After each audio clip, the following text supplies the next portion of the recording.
So today, guys, I'm going to be talking about how to use hashtags in your Instagram posts. Ooh, this is the scary part right here. This right here is where the rubber meets the road. Doing content on content on content. That's crazy. That's.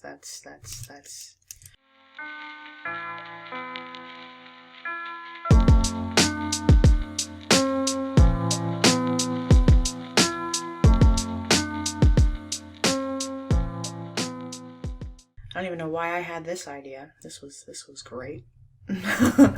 Okay, so if you're just joining me, today I'm actually creating the video for, right now I'm actually creating the video for the hashtag. So you're literally seeing me do this live. Why did I do that? I don't know, but we're about to do it. So today, guys, I'm going to be talking about how to use hashtags in your Instagram posts. So for the most part, when you are making content, you want it to be relative and specific to your niche. You want to use hashtags that have a low to mid ranking competition level, which means you don't want to go and use hashtags that have been oversaturated, overused, so that when you go to post them, your content won't hit the explore page. You want to try to give yourself as much of a chance as possible when you post for your content to possibly hit the explore page within your niche. And if you're using tags that are oversaturated, you're diluting your post, so ideally or essentially your content never gets seen, which is what you don't want. So my recommendation is to use hashtags between the mid to low range. Use sets of hashtags. You can have a couple of high ranking hashtags in your post. Like I think the other day I spoke about like the niche entrepreneur, that in itself. That's a huge niche. You don't want to just say entrepreneur in your, just that one tag in your description, because it's too broad.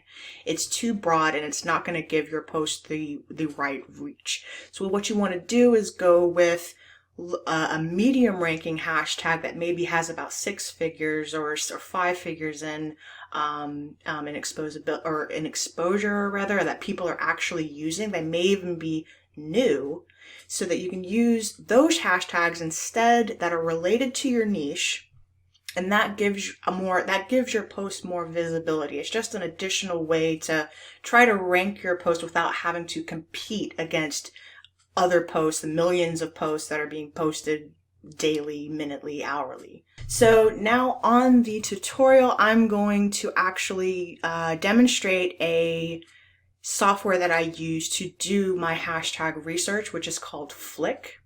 So we're going to jump over to Flick right now and do this. Okay.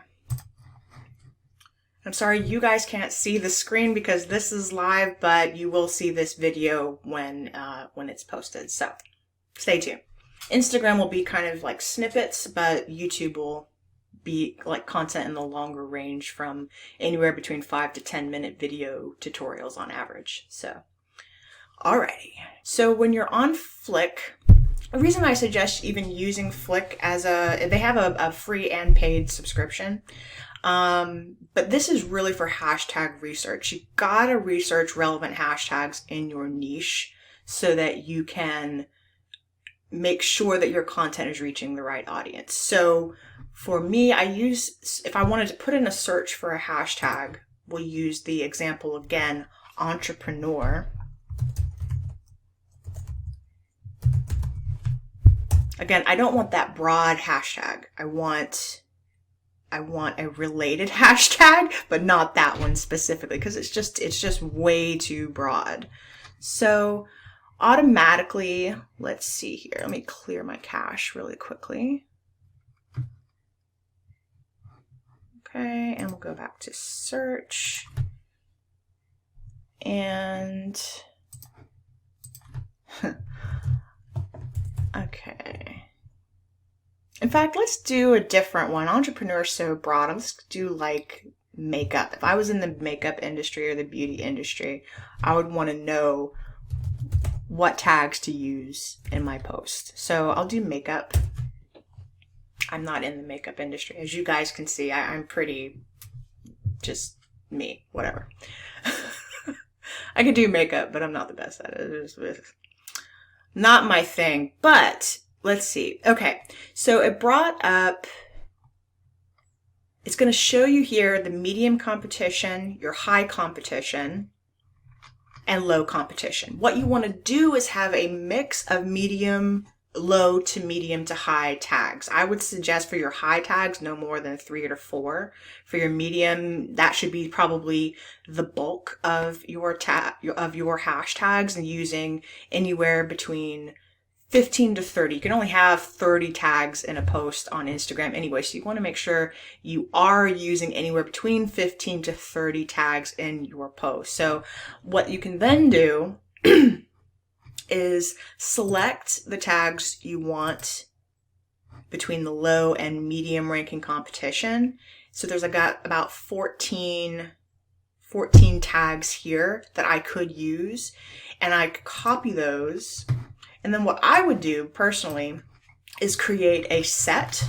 So here, this is just a Word template that I'm using to just copy some hashtags for now. I can come back and copy these to a notepad later, so that when I go to post on Instagram, I'll have them saved right to my notepad. And let's see. So if I wanted to just make a set out of this, that's what I would do. Makeup. Set 1. Control V for those tags. It's about 14 tags for makeup. Again, I'm not in that niche, but if I were someone in that niche, that's how I would go about doing that. And I would look up even more similar tags related to that to help you to put in your posts. The next thing I want to talk to you guys about is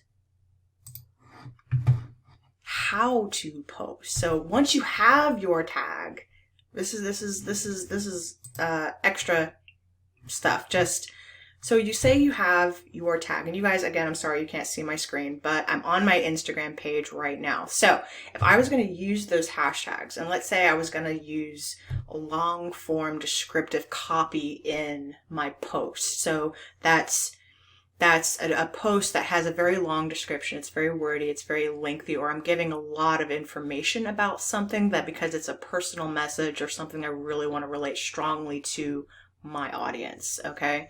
So for that, and let's say I'm talking about what I've been talking about, growth or entrepreneurialism or entrepreneur in general. So what you want to do is I can make that long description, and then I want to be the first person to comment on my post with the hashtags. So make your post, but I don't want to disrupt the aesthetic feel of my post with breaks and things like that, and I don't want to maybe clutter the actual post with the hashtags itself. But what I do want to do is be the first to comment on the post after I have made it. So as soon as you have actually posted to Instagram, just make sure that you are the first person to comment with those hashtags ranging between 15 to 30. Okay. So here, I'll give you the example. My last post, I made my post. It's a Women Crush Wednesday post, and then at the very bottom, I have the hashtags in my comment section. That still helps my post to rank on Instagram without me disrupting the aesthetic flow, but also not competing with other hashtags, like I said at the beginning of the video, so that you're not competing, but you're still ranking, which is what you want. You want to try to enable your content to hit the explore page as much as possible. So ideally, if you're going to post this way, just make sure to put your description in the comment section of your photo, and then be the first to comment on your photo after it's done. Okay, and then some final words just to leave you guys with. Guys, if this is bringing you any value, let me know. If this is helping you, leave a heart, leave a comment. If you're new to my channel on YouTube, welcome. Make sure to subscribe and hit that notification bell so that you can be updated whenever I either go live or create new content. It helps me out as a creator so that I can keep delivering you even better content in the future. So I appreciate you. If you're seeing this on Instagram, be sure to leave a heart. If you are watching this on IGTV after I've posted the live, be sure to ask your comment, ask me your questions in the comment section, because I will be coming back to answer those today. So if you have any questions about how to use hashtags in your posts or how to rank on Instagram with your content, please be sure to ask those questions in the comment section. And that goes for you guys too on the live with me as well. If you have any questions about how to use hashtags in your posts, since I'm live with you now, I'm happy to answer them. But if not, go ahead, rewind, watch this video from the beginning, and then come back with your questions. And lastly, guys, thank you once again for following and watching this on YouTube. If you've enjoyed this content, once again, be sure to hit that subscribe button, that notification bell, and I'll see you in the next video.